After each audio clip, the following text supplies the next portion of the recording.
What's up guys, Jeff Cavalier, ATHLEAN-X.com. If you've got flat feet and you're working out, then this is one video that you can't miss. Today I'm going to show you 5 ways that flat feet are flat out f***ing you up in your workouts. And I'm going to explain each one of them to you today. I'm going to have Raymond show you on his own body why that is. And most importantly, I'm going to show you 2 ways that you can try to start fixing it yourself.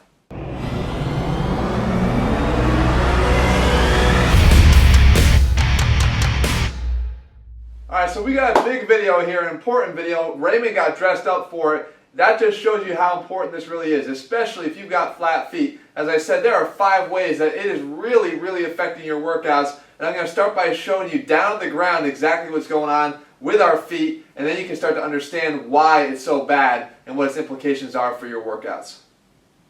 Alright, so let's take a look at these feet and see what I'm talking about when I say flat feet. Again, you know if you have them what's going on, but for those that don't, this is what's important. You're supposed to have spacing here on the inside of your foot. You're supposed to have a natural arch, okay, some room in here to actually get, I don't know, even a pen or something on the ground that you could still stand over and not squish it to the ground. Here, you can see that that would be impossible. There's absolutely no space here for my hand. That is an absence of an arch. Now, there's a lot of things that can cause this, guys. There can be congenital inherited things. There could be just general laxity. There could be dysfunctions of the muscles themselves. There's not really a real definitive cause, but when you have them, you got to do something about treating them. So I'm going to get into the exact ways that this is going to cause a problem, and then show you how to, most importantly, try to combat this and fix this yourself. Okay, first up, and a real big one here, especially if you guys are squatting at all, you're going to have a real hard time maintaining proper squat mechanics if you're squatting with uncorrected flat feet. The reason being is all you have to do is look at what happens on the ground. I talk about it all the time, guys. It's a chain reaction. Everything starts from the ground up. You can see that on this side here, that when the foot has an arch, it allows the ankle, knee, and hip to stay in alignment because that arch elevates the foot just enough to keep that tibia right here in line with the knee, right here in line with the hip. Okay, so everything can kind of move in line the way it's supposed to. This is a little bit exaggerated here, but you can see down at the ground when the arch is collapsed, what happens is the heel kicks out to the side here and it brings the tibia and it rotates it inward. As soon as you do this, you're obviously causing a torque right here at the knee because this inward rotation here of the tibia causes this torquing, so you're probably going to have some knee pain. We'll talk about that again in a little while, but it also completely misaligns this track, okay? The track is now off track, as we say, and I said before, the patella runs on a track. It should run nice and straight up here like this. Here it obviously is not. You're going to have some knee issues. You're going to then have implications up here at the hip. You're not going to be able to really keep your knees out the way you should during a squat because it's already internally rotated and caving in this way. You could get some ligament stress on the inside of the knee, and then up here at your back, obviously if you're having hip issues, you're going to get compensations at your back, and that can cause a whole host of issues too. So we want to make sure that if we're going to be squatting, we got to do something about these flat feet. Okay, number 2, you're going to get knee stress and even hip stress, really for that matter, and back stress with jumping if you don't have a good solid arch. Why? Because this arch down here allows for an eccentric loading of the foot to allow you to actually absorb the landing. Think about it. Even in your quads, when you do a jump and you land, if you jump and you land with straight legs, you have no absorption of that landing. But if you allow your knees to bend into a squat, you let the quads take on the eccentric loading so you can soften the landing. The same thing happens down here at the foot. If you have a nice arch here, when you land, you absorb it through this excursion from up top down to a flat foot. If you look at it over here, this person that's jumping and landing, they've got no room, right? They're landing flat every single time. There is no eccentric slowing down or loading of that foot to take away some of the stress that gets thrown up into the knee and then up into the hip and obviously into the low back. So think about it. Box jumps, jumping jacks, jump rope, all the things that you could be doing, anything that you're doing where you have to be jumping, even explosive lifts like hang cleans. if you're not really absorbing down here at the foot, then you're really sending all that shock. It's got to go somewhere, guys. You're sending all that shock up into the knee, up into the hip, and into the back. Okay, so now listen up, all you running athletes. If you have flat feet, you're going to have a hard time developing adequate running power and speed. The reason being is there's two main functions of the feet. The first one we talked about already. It has to be able to adapt to the surface that you step on. So when you put your foot down, because the arch is there, it allows you to eccentrically adapt to that surface. What happens is the midfoot joints here loosen up, allow you to sort of adapt to whatever the shape and surface is that you're standing on. But the second main function of the foot is it must be able to become a rigid lever. It has to be a rigid lever, one that you can propel your body off of as you run. So as the foot goes back into swing phase and you're going to now push off to allow yourself to then take your next step, you have to have an ability to lock up this mid joint. So you go into plantar flexion, you push off your calf, right?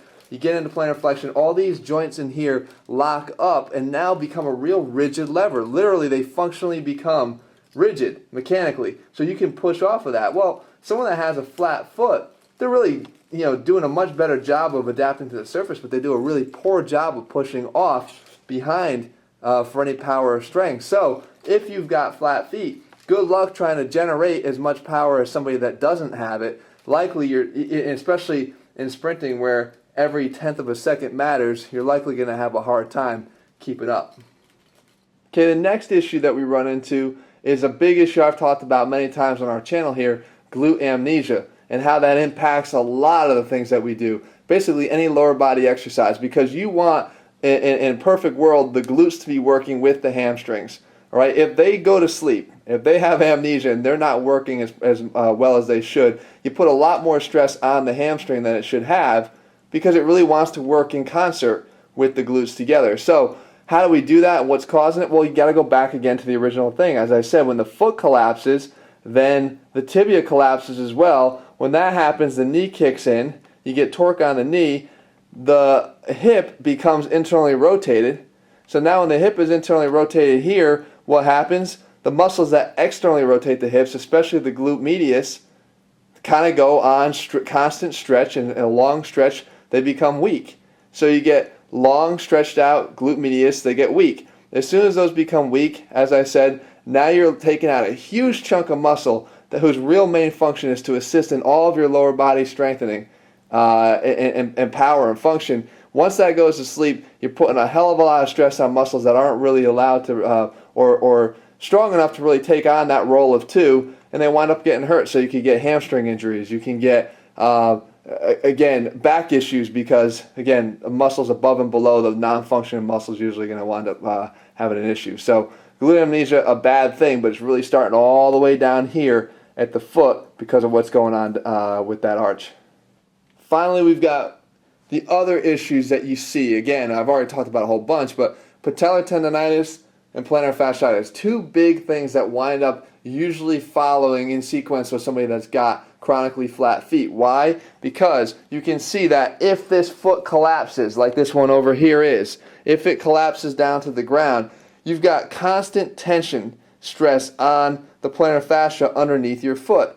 If that's the case, you get just this constant pulling. It's not really an inflammatory condition. It's actually just a chronic degeneration of that tendon because of the pulling on both sides of its attachments. So that's one major issue. The second is patellar tendonitis, and we talked about this in our knee video. It's this whole train and track discussion that we've had. If you want the train, which is the patella, to ride up and down on that track correctly, then you better make sure you keep that track straight. If you're going to start bending and warping the track this way, that's going to happen if you screw something up down at the ground here, then that patella is not going to have a real easy time following up and down smoothly on here. You're going to get patellar issues, tracking issues, which are going to lead to a lot of pain in your patella tendon, which could feel like little knives going in every single time you squat. Certainly something that you don't want. So most importantly, those are 5 big ways that these are screwing with your workouts, but I want to try to show you a couple things that you might be able to do to strengthen those muscles down here at the foot to get them a little bit more well equipped to handle the stresses from above. Alright, so here's the 2 areas that we want to attack if you want to start trying to strengthen the muscles in here. Again, people might run and get orthotics, and that's a decent way to try to act as a crutch, but it's not doing anything to actually fix the problem. It's just filling in the gap here that you don't have in terms of your arch. So if we really want to try to get at this, we want to look at the muscles that might potentially be weak that are causing what's going on. The first thing you want to be able to do is start strengthening the muscles actually in your big toe. Believe it or not, this big toe here can have a lot of force and power and assist you in lifting up your arch by being able to flex against the force of gravity against your own weight. So I'm going to show you an exercise that will target that and allow you to start doing that. Secondly, we want to start working on a muscle called the posterior tibialis. Right? So what I did was I attached this rubber band here to sort of see its function. It basically originates here on your tibia. It comes down and it attaches right here in our midfoot. So you can see that this is literally, when this contracts, it's holding up the arch. If I were to take this off, you see the arch collapses. So what happens is a lot of times people have a weakness in this muscle. They don't have enough strength in this muscle to actually hold up and support the arch. So if there's a way that we can actually strengthen this posterior tibialis, that would be awesome, because we can get this to then hook on again and allow it, not hook on, it's always attached, but the function of being able to lift this arch by making it a lot more strong and be able to pull that up. Alright, so first we want to cover that exercise that will help us to get those intrinsic muscles underneath our toes to try to get a little bit stronger. So all I have here and all you'll need is a quarter. And you want to take, again, spare my ugly feet here, but you're getting my ugly flat feet. They're like flippers. You want to take the big bone right here at the base of your toe and step on the quarter right at that spot. Okay? So right there. Now, all you're trying to do here is push as hard as you can into the ground with the front of your toes here, especially your big toe. And you want to try to do that, and what you're doing is you're trying to lift up the arch. Again, I've got incredibly flat feet. They basically lay down there at usual. But if I can actually press, you can see I can create a little bit of an arch. You just want to make sure that you stay in contact with that quarter the entire time. Because what you'll likely want to do is start rolling off. And if you start rolling off and either it lifts up with you or you lift off the quarter, that's not what you want. Okay? So you want to just get in here in this position again. The quarter's under that toe. You push the toes into the ground and you're trying to keep, again, your heel stays on the ground. And you're trying to keep that arch as engaged as you possibly can. And you use it as an isometric. You try to hold on to that for about 20-30 seconds if you can. Rest and do it about 4 or 5 times. You try to do that at least 3 or 4 times a week to try to build up a tolerance and a strength in that area. So in the second exercise here, we want to go after that posterior tibialis like I told you just a second ago.